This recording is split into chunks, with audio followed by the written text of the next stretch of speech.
నమస్కారం. V7 city news కు స్వాగతం.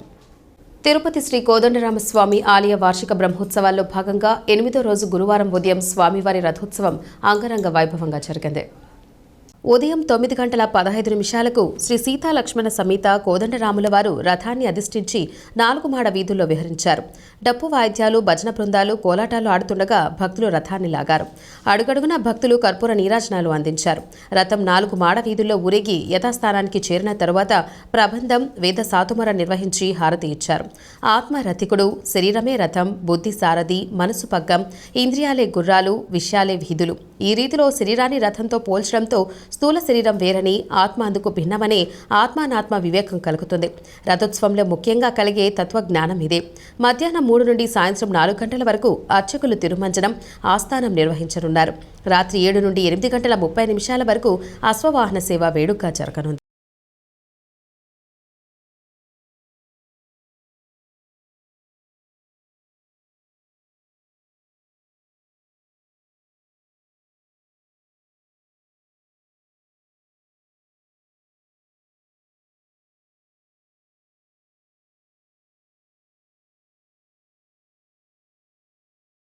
వడమాలపేట మండలాల అభివృద్ధికి సంబంధిత అధికారులు కృషి చేయాలని జిల్లా కలెక్టర్ అన్నారు.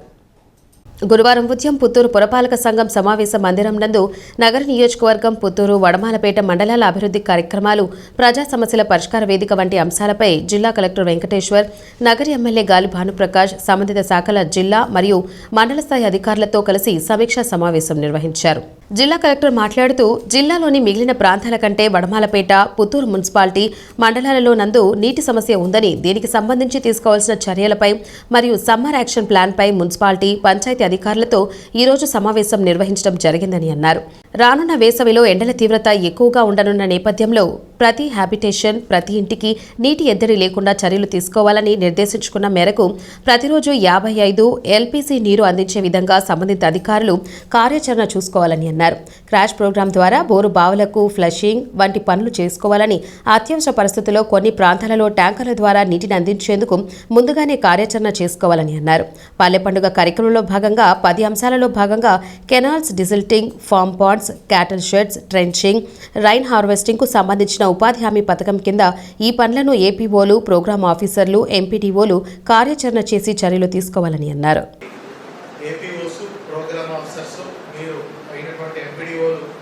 మీరు ఏదైతే మన పంచ ప్రాధాన్యాలు చెప్పామో, ఏదైతే కెనాల్స్ని డీసిల్టింగ్, ఫార్మ్ పాండ్స్, క్యాటిల్ క్రౌస్, అదేవిధంగా మనకి రెయిన్ హార్వెస్ట్ స్ట్రక్చర్స్, ఇవన్నీ కూడా మీరు జాగ్రత్తగా ప్లాన్ చేసుకొని షెల్ఫ్ ఆఫ్ వర్క్స్ ఇప్పుడే ప్లాన్ చేసుకోవాలి.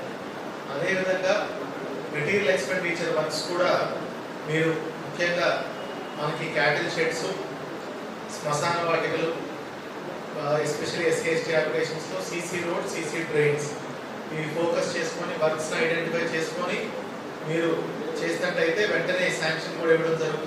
నగరంలోని ఖాళీ స్థలాలలో చెత్త వేసినా, శుభ్రంగా ఉంచుకోకపోయినా జరిమానాలు విధించాలని నగరపాలక సంస్థ కమిషనర్ మౌర్య అధికారులను ఆదేశించారు. గురువారం ఉదయం 14, 17 వార్డుల్లో పారిశుద్ధ్య పనులను హెల్త్, ఇంజనీరింగ్, టౌన్ ప్లానింగ్ అధికారులతో కలిసి పారిశుద్ధ్య పనులను పరిశీలించారు.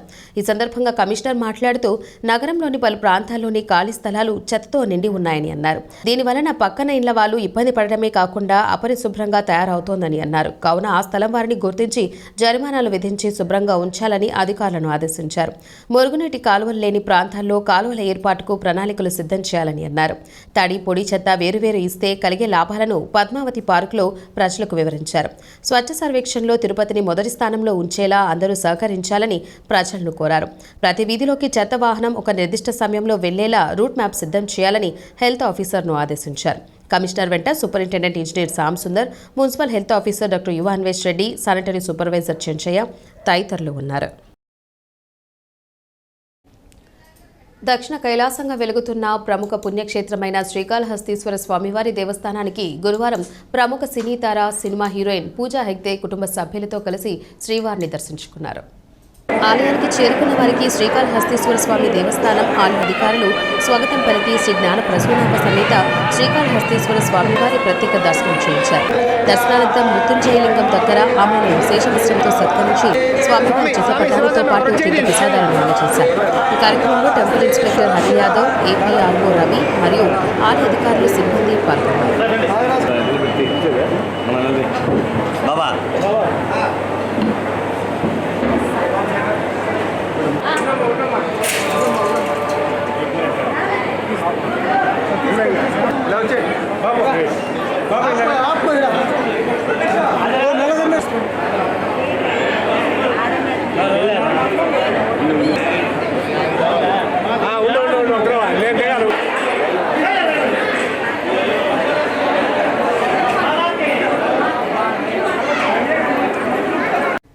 కలియుగ ప్రత్యక్ష దైవం శ్రీ వెంకటేశ్వర స్వామివారిని సంగీత దర్శకుడు కోటి దర్శించుకున్నారు. గురువారం ఉదయం వీఐపీ విరామ సమయంలో స్వామివారి సేవలో పాల్గొని మొక్కులు చెల్లించుకున్నారు. దర్శనానంతరం రంగనాయకుల మండపంలో వేద పండితులు వేదాశీర్వచనం అందించగా ఆలయ అధికారులు శ్రీవారి తీర్థ ప్రసాదాలు అందజేశారు. ఆలయం వెలుపల సంగీత దర్శకుడు కోటి మీడియాతో మాట్లాడుతూ సినీ ప్రేక్షకులకు ఉగాది శుభాకాంక్షలు తెలిపారు. అందరూ సుఖ సంతోషాలతో ఉండాలని కోరుకున్నట్లు పేర్కొన్నారు.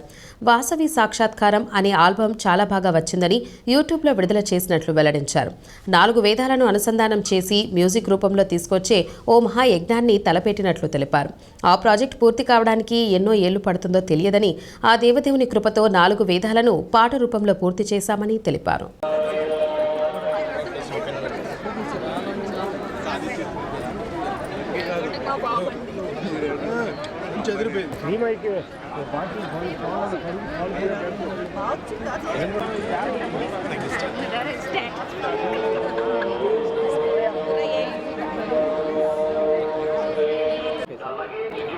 ఓం నమో వెంకటేశాయ. అందరికీ ఉగాది శుభాకాంక్షలు. ఈ నూతన సంవత్సరం మనందరికీ ఆరోగ్యాలతో, హస్త ఐశ్వర్యాలతో, సకల సౌభాగ్యాలతో ఆనందంగా ఉండాలని వెంకటేశ్వర స్వామిని మనసారా కోరుకున్నాను. మనందరికీ, నా ఒక్కడికి కాదు, నా ఒక్క కుటుంబానికి కాదు, యావత్ భారతదేశానికి, ప్రపంచానికి, మానవాళ్ళందరూ ముఖ్యంగా ఆరోగ్యంగా అందరూ ఉండాలి. అది నా కోరిక. ఆ ధన్వంతరి చల్లగా విష్ణుమూర్తి రూపంలో ఉన్న నారాయణుడు, గోవిందుడు, అలాగే ధన్వంతరి రూపంలో ఉన్న నారాయణుడు మనందరికీ చక్కని మంచి ఆరోగ్యాన్ని ఇవ్వాలి. ఈ ఉగాది నుండి అందరికీ సర్వ దోషాలు పోవాలి. ఇది ఇక్కడ ఈ ప్రాంగణం నుండి చెబుతున్నాను. స్వామి చెప్పినట్టుది అందరూ ఆనందంగా, సుఖ సంతోషాలతో ఆనందంగా ఉండాలి. గోవింద గోవింద గోవింద. ఇప్పుడు నేను ఆల్రెడీ మొన్న వాసవి కన్యకా పరమేశ్వరి మీద వాసవి సాక్షాత్కారం అనే ఒక ఆల్బమ్ చేశాను. అంటే చాలా అద్భుతంగా కుదిరిన అన్ని చాలా ఆల్మోస్ట్ వీడియోస్ ఇప్పుడు యూట్యూబ్స్లో ఉందన్నమాట.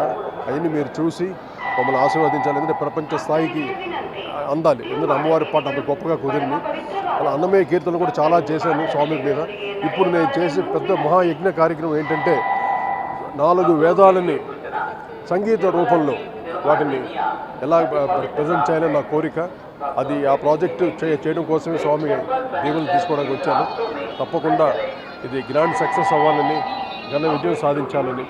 ఇది ఇంతవరకు ఎవరు టచ్ చేయలేని విషయం. అంటే మ్యూజికల్గా దీని సంగీత పరంగా ఎలాగ చేయాలి ఇంతవరకు నేను ఏం అనుకోలేదు. బట్ చెయ్యాలి, అది వస్తుంది. ఆ వేవ్స్ అంతా ఆయన ఇస్తారు. సో మీ అందరూ ఆశీస్సులతోటి ఈ 4 వేదాలని ఒక ప్రపంచ స్థాయికి అంటే సంగీత పరంగా వాటిని ట్రాన్స్లేట్ చేసి వాటితో మ్యూజిక్ పరంగా ఒక కొత్త రకమైన సంగీతాన్ని ఇవ్వాలని నా కోరిక. ఇది నా ఇది ఎన్ని సంవత్సరాలతో తెలియదు ఈ యజ్ఞం.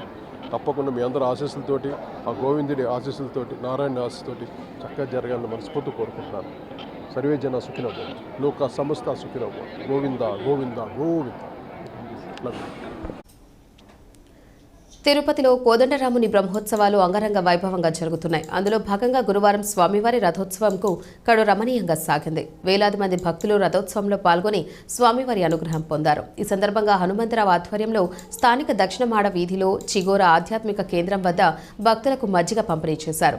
ప్రతి ఏడాది స్వామివారి రథోత్సవం సందర్భంగా ఆనవాయితీగా వేలాది మంది భక్తులకు మజ్జిగ పంపిణీ చేస్తున్నారు. ఈ సందర్భంగా రాయలసీమ రంగస్థలి చైర్మన్ గుండాల గోపీనాథ్ మాట్లాడారు. జై శ్రీరామ్. ఈరోజు అత్యంత పవిత్రముగా తిరుపతి నగరంలో శ్రీ కోదండరామస్వామి దేవాలయంలో బ్రహ్మోత్సవాలు అంగరంగ వైభవంలో జరుగుతున్నాయి. దానిలో భాగంగా ఈరోజు రథోత్సవం బాగా అంగరంగ వైభవంగా జరిగింది. శ్రీరాముని ఆశీస్సులు అందరికీ కావాలి. ఈ రథోత్సవంలో భాగంగా ప్రతి ఏడు మన చిగోర ఆధ్యాత్మిక కేంద్రం వ్యవస్థాపకులు హనుమంతరావు గారి ఆధ్వర్యంలో చల్లటి మజ్జిగ పంపిణీ కార్యక్రమం జరుగుతుంది. దానిలో మేము కూడా పాల్గొని భక్తులకు మజ్జిగ పంపిణీ చేశాము. శ్రీరాముని ఆశీస్సులు మనకందరికీ కలగాలని, ఈ రథోత్సవంలో పాల్గొంటే మనకు ఎంతో పుణ్యం లభిస్తుంది. జై శ్రీరామ్. విద్యుత్ కాంట్రాక్ట్ కార్మికుల సమస్యలపై గత 11 రోజులుగా తిరుపతి ఏపీ ఎస్పీడీసీఎల్ కార్యాలయం వద్ద కార్మికులు ఎర్రటి ఎండలో రిలే నిరాహార దీక్షలు చేస్తున్న యాజమాన్యం పట్టి పట్టనట్లు వ్యవహరిస్తోందని, తమ న్యాయమైన సమస్యలను పరిష్కరించే పరిస్థితి కనబడటం లేదని సిఐటియు తిరుపతి జిల్లా కార్యదర్శి జయచంద్ర అన్నారు. కార్మికులు చేస్తున్నటువంటి రిలే నిరాహార దీక్షలకు మద్దతు తెలుపుతూ ఈ నెల 7న జరగబోయే మహాధర్నా పోస్టర్లు ఆవిష్కరణ చేశారు. ఈ సందర్భంగా వారు మాట్లాడారు. ఈ నెల 7వ తేదీన జరిగే విద్యుత్ కాంట్రాక్ట్ కార్మికుల సమస్యల పరిష్కారం కోసం జరుగుతున్నటువంటి 7వ తేదీ ధర్నాను, సీఎండీ ఆఫీస్ దగ్గర జరుగుతున్నటువంటి ధర్నాను విజయవంతం చేయాలని చెప్పనని సిఐటియుగా పిలుపునిస్తూ ఉన్నాం. ఈరోజు ఈ కాంట్రాక్ట్ కార్మికులకు అనేకమైనటువంటి సమస్యలు ఉన్నాయి. ఆ సమస్యలు ఏవి కూడా సీఎండీ పరిధిలో ఉన్నటువంటి సమస్యలు, అదేవిధంగా కూటమి ప్రభుత్వం అధికారంలోకి రాకముందు ఇచ్చినటువంటి వాగ్దానాలను, వీటన్నింటినీ కూడా తక్షణమే అమలు చేయాలని చెప్పని ధర్నా పిలుపునిస్తాను. ఈ ధర్నా విజయవంతం చేయాలని చెప్పని విజ్ఞప్తి చేస్తూ ఉన్నాం. ఈరోజు కాంట్రాక్ట్ కార్మికులకు రాష్ట్ర ప్రభుత్వం అధికారంలోకి వచ్చినాక జీవో నెంబర్ 2 తీసుకొచ్చింది. ఆ 2 జీవో నెంబర్ వల్ల ఇట్లాంటి విద్యుత్ కాంట్రాక్ట్ కార్మికులకు ఎటువంటి ఒరిగినటువంటి పాపాన పోలేదు. దానివల్ల ఏమంటే కేవలం 5 డిపార్ట్మెంట్లకు మాత్రమే ప్రయోజనం చేకూర్చడానికి అవకాశం ఉంది. మిగతా డిపార్ట్మెంట్కి అందరికి కూడా అది వర్తింపయ్యే అవకాశం లేదు. అదేం ప్రధానమైనటువంటి. తిరుపతిలోని ఆర్సీ రోడ్డు నందు గురువారం భాష్యం బ్లూమ్స్ సిబిఎస్ఈ స్కూల్ను భాష్యం అధినేత Ramakrishna, vice chairman Hanumanth, zonal incharge లక్ష్మణ్లు ప్రారంభించారు. ఈ సందర్భంగా వారు మాట్లాడుతూ విద్యార్థులలో బాల్యం నుండే సృజనాత్మకతను వెలుగు తీయడానికి భాష్యం విద్యా సంస్థలు ఎప్పుడూ ముందుంటుందని, అందులో భాగంగానే సిబిఎస్ఈ స్కూల్ను ప్రారంభించడం జరిగిందని, మంచి విద్య వలన సమసమాజ స్థాపన ఏర్పడుతుందని, అత్యాధునిక తరగతి గదులలో మంచి సౌకర్యాలతో అంకిత భావంతో కూడిన విద్యావేత్తలతో ఈ స్కూల్ను ప్రారంభిస్తున్నట్లు వాళ్ళు తెలియజేశారు. మా ఆతిథ్యాన్ని ఆహ్వానించిన ఆతిథ్యాన్ని మన్నించి వచ్చినందుకు మీడియా మిత్రులందరికీ హృదయపూర్వక ధన్యవాదాలండి. ఈరోజు భాష్యం బ్లూమ్స్ ప్రపోజ్డ్ సిబిఎస్ఈ స్కూలు మన అవిలాల తిరుపతిలో ప్రారంభోత్సవం సందర్భంగా పూజ చేయించడం జరుగుతుందండి. మా మేనేజింగ్ డైరెక్టర్ భాష్యం సాకేత్ గారు ఇక్కడికి రావడం జరిగింది. తిరుపతిలోని ఆల్రెడీ ఉన్న మాకు స్టేట్ బోర్డ్ స్కూల్స్ కాకుండా, మాకు 180 బ్రాంచ్ల పైగా ఉన్న స్టేట్ బోర్డ్ స్కూల్స్ కాకుండా సిబిఎస్ఈ స్కూల్స్ భాష్యం బ్లూమ్స్ అనే పేరుతో ఉన్నాయండి. ఆ సిబిఎస్ఈ స్కూల్స్ వచ్చేటప్పటికి 20 బ్రాంచ్లు ఉన్నాయి. ఆంధ్రప్రదేశ్, తెలంగాణ, కర్ణాటక మీద మొత్తము 3 రాష్ట్రాల మీద కలిపి 20 బ్రాంచ్లు ఉన్నాయి.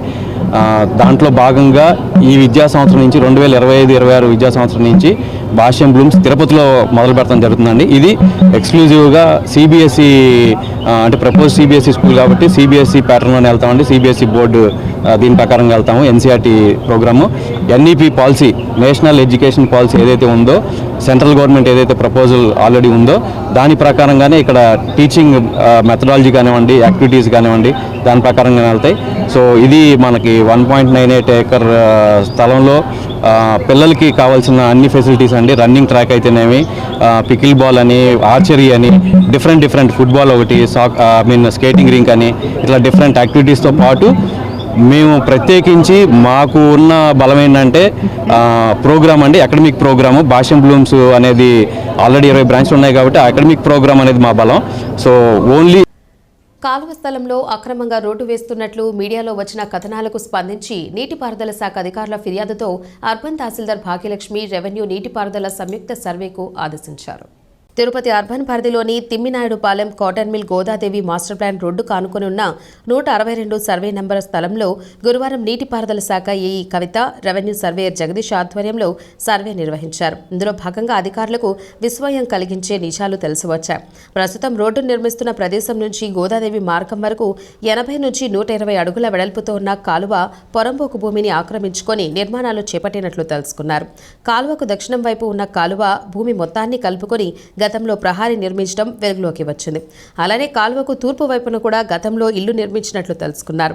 వీరందరికీ నోటీసులు ఇచ్చేలా నీటిపారుదల, రెవెన్యూ అధికారులు, నగరపాలక సంస్థ అధికారులను కోరనున్నట్లు తెలిపారు.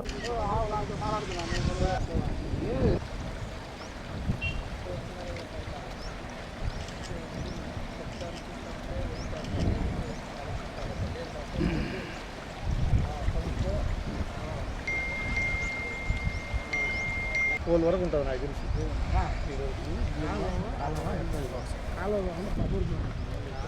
అడుగులు ఏడ కాలం ఉండదు.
ఈ వార్తలు ఇంతటితో సమాప్తం. నమస్కారం.